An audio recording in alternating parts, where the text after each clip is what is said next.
Fight the spread of COVID-19 with your Bluetooth connection. In addition to getting tested, wearing face coverings, and social distancing, you can help stop the spread with the Combat COVID MDC mobile app. Using Bluetooth, this application anonymously notifies users if they have been near another person who has self-reported being COVID-19 positive. No personal information is required, and no GPS or location data is tracked. Do your part to save lives. Download the Combat COVID MDC mobile application today.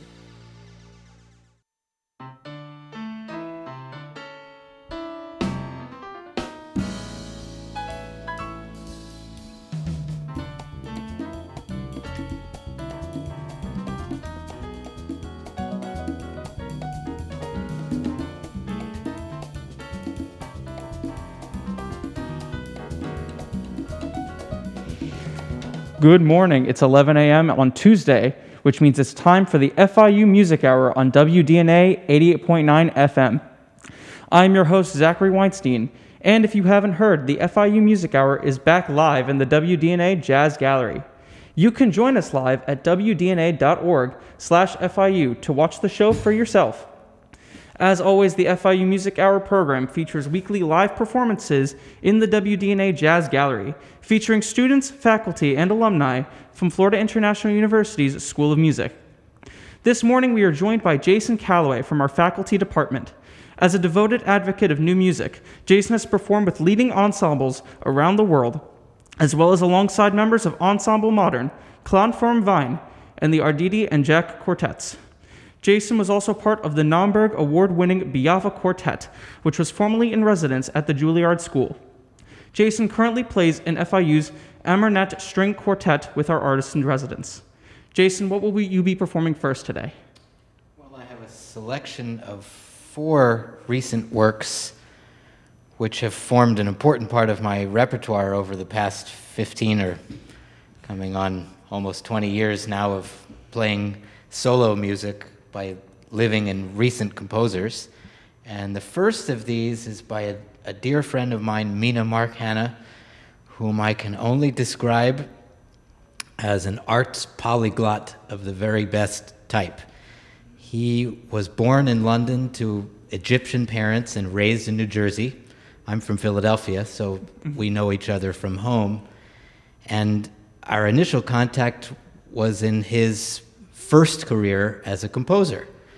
He went on, after earning a Marshall Fellowship at Temple, to take 2 degrees at Merton College of Oxford, and later undertook as a musicologist the study of the music of the Coptic Church of Egypt. And that music forms the basis for this piece called Wadi al-Natrun, which is a still standing Coptic monastery in Egypt, which he visited, I believe, in the summer of 2005, and actually was able to experience there a service in the context of which he heard monks chanting a melody that so interested him that he jotted it down and used it as the melodic form for this piece of music, which he wrote in what we call a reverse variation technique, which is to say that there are 4 movements played without pause, each of which is a type of variation, but only at the end of the piece, by which point the theme will be familiar, does he actually present that theme in its naked form. Very nice.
Beautiful.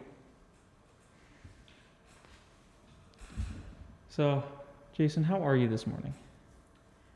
Well, apart from the fact that this is the very first concert I've played outside of my home studio since March, I'm fine. So you're part of the music faculty at FIU. How long have you been teaching at the School of Music? Well, let me think about that. I think this year is 10 years. Wow, kudos. 10 years, yeah. It seems like just yesterday we moved here, and especially these days when, like so many of us, I spend more of my time than ever at home and in my neighborhood, those rare outings, even around the corner, let alone around town like this, I barely recognize the city compared to the way it looked when we moved 10 years ago. I have to just mention, as this is a concert of music for the cello alone, contemporary music, when we first moved here, we began playing kind of casually in a concert series presented by another FIU alumnus, Juraj Koish, is a composer whose partner owns a gallery in what we now call Wynwood. And in those days, we would play the concert, park anywhere we wanted for free, and find the one restaurant that was open after on a Saturday evening to have a bite to eat. Of course, nowadays, I don't need to explain to anybody how that neighborhood's changed. So We're absolutely grateful that you could be here in person, despite all the parameters that were given prior, us sitting apart from each other in masks, yeah, still being able to take part in music. And I think that's absolutely incredible. definitely. If you had to pick a favorite performance or venue that you've performed in, because I was going through your big list of accolades, and I couldn't even figure. There's just so many that you've had. When putting together the little biography I had to give in the beginning of our show, what would be your favorite performance or venue that you've taken part in? Oh, that's a tricky one. There's so many memorable experiences. I would say one of the earliest, which long predates adulthood, was during my tenure as a member of the Philadelphia Youth Orchestra, with which I traveled in my very first year at the tender age of only 14. Oh, wow. On an international tour that included a visit to Jordan. And we had been sponsored by then Queen Noor, who was from the Philadelphia area and friendly with our board president, which gave us access to a side of that country which, especially at that time, was almost unknown to people from the West. And so one of the concerts happened in Jerash, which is an ancient Roman amphitheater. Mm-hmm. And along the way, we visited the city of Petra, the supposed residence of Cleopatra, and for my taste, important only as the final scene in Indiana Jones and the Last Crusade. I was a little disappointed it didn't look inside as it did in the movie. Other than that, gosh, that's hard to say. I went to Cuba a couple of years ago and played in a cello festival and a contemporary music festival. That was quite an experience. And not much more than a year ago, I was in Bolivia, which seems like a distant memory, considering I haven't been on an airplane since March. Mm-hmm. So, how has teaching been different for you, having to teach maybe over the computer or at home, as opposed to an in-person studio? Well, I would say the trickiest aspect, especially when it comes to teaching the cello, thankfully, I'm not teaching chamber music this semester, and I'm glad not under these circumstances. But the trickiest thing about it is really the technological limitations. I'm I'm a tech-savvy guy and have always had what I need to make things go, but of course the obstacle for most people is adequate audio equipment, without which I've discovered that of all the instruments, the cello might be about the trickiest, because our range is so wide and the volume from soft to loud is also much larger than on the violin. So without good equipment, but then again, we're, as I was telling my colleague here backstage, we're all holding baskets of lemons these days, aren't we? So it's our job to make lemonade and not forget the sugar. Is it a frequency issue that? Because you said it was the volume that was an issue, but is it just not picking up certain frequencies on your? All of that. For instance, even with the basic gear that most people use, Zoom and an onboard microphone on a computer or a tablet, the low frequencies on the cello simply disappear altogether. Okay. They're just not picked up. And of course, the high frequencies, the more of those you play, the worse the mid-range things sound as the software tamps down that range. So that's the tricky part. But once you surmount that obstacle and get a good, fast internet connection, which can also be tricky here in Miami, but we have one at home, thankfully. And it's been better than I expected, all in all. And I hope one day we can go back to seeing each other in person. I agree. Well, thank you again for being here, being able to perform for whoever's listening on the radio, whoever's watching the stream right now. Again, if you're not actually joining us on the stream, it's on WDNA.org/FIU, and it should be the first tab you see for Jason Calloway.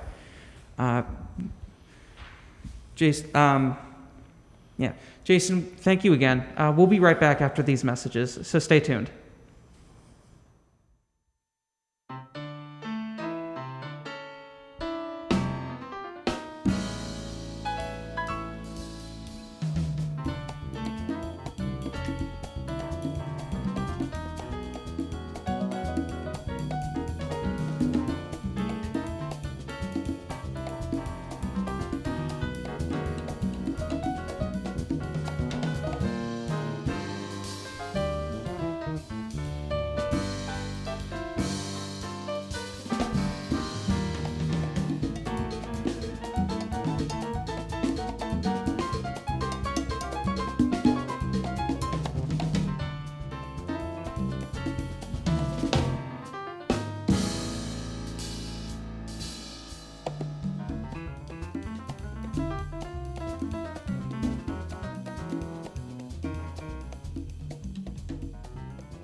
And we're back on the FIU Music Hour on WDNA 88.9 FM with Jason Calloway. Jason, what are we going to hear next? The next work on the program will be one which was unfortunately not written for me, but written here in Miami by an FIU alumnus, Emmanuel Burrito, who, since finishing his master's degree here, has gone on to a DMA at Ithaca. This work was written now 5 long years ago and is called Asterism, and I thought I might just read the composer's note about it.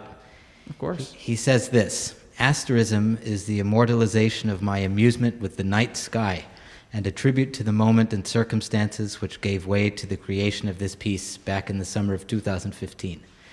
Part of the summer night sky in the northern hemisphere is the 3-star formation commonly known as the Great Triangle, a formation that shines brightly during the summer months. Like the summer triangle has its 3 vertices, this work features 3 movements named after the stars in each vertex of the formation. Altair, brightest star in the constellation Aquila, the eagle; Vega, brightest star in the constellation Lyra, the lyre; and Deneb, brightest star in Cygnus, the swan. Each movement progresses on to the next one as if tracing a triangle, with the final capriccioso in Deneb bringing the listener back to the beginning of the triangle.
You've been listening to the FIU Music Hour on WDNA 88.9 FM. Although we are still social distancing, you can always hear us on the FIU Music Hour. We love to share our talents and faculty with musicians in our community, so make sure to call 305-348-2896 if you'd like more information on all of our music programs. And do not forget to like our FIU Music Hour page on Facebook to stay up to date with all of our upcoming music performances, such as next week's performance with Sergio Zavala. I'm your host, Zachary Weinstein, and along with our producers, Karen Velos and Rodolfo Zuniga, we'd like to remind you to tune in next Tuesday at 11 a.m. on radio or live stream. However, we aren't finished just yet. Jason, what will be the next piece you're performing today? The last work on this morning's program, which will unfortunately take us directly into the lunch hour without finishing, is a real favorite of mine in these last few years, the Suite for Solo Cello by Ingrid Arauco. She's another composer who's become a very dear friend in the years of collaboration, initially with the quartet, and since then, additionally, in this form, with music for cello alone. She's a member of the faculty at Haverford College, and it's now almost 5 years ago that, in anticipation of a series of recitals I would be giving in the Philadelphia area, including one at Haverford, I had asked her for a major companion work to some of the other recent pieces in my repertoire, and she responded with this tremendous and beautiful piece in 4 movements, which I hope everyone will enjoy. I think you'll have heard quite enough of my speaking voice, so as much as it's been a pleasure being with all of you this morning, I'm going to set the microphone down, this microphone, and focus on playing. Well, thank you again.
Thank you so much for listening. We'll see you next week.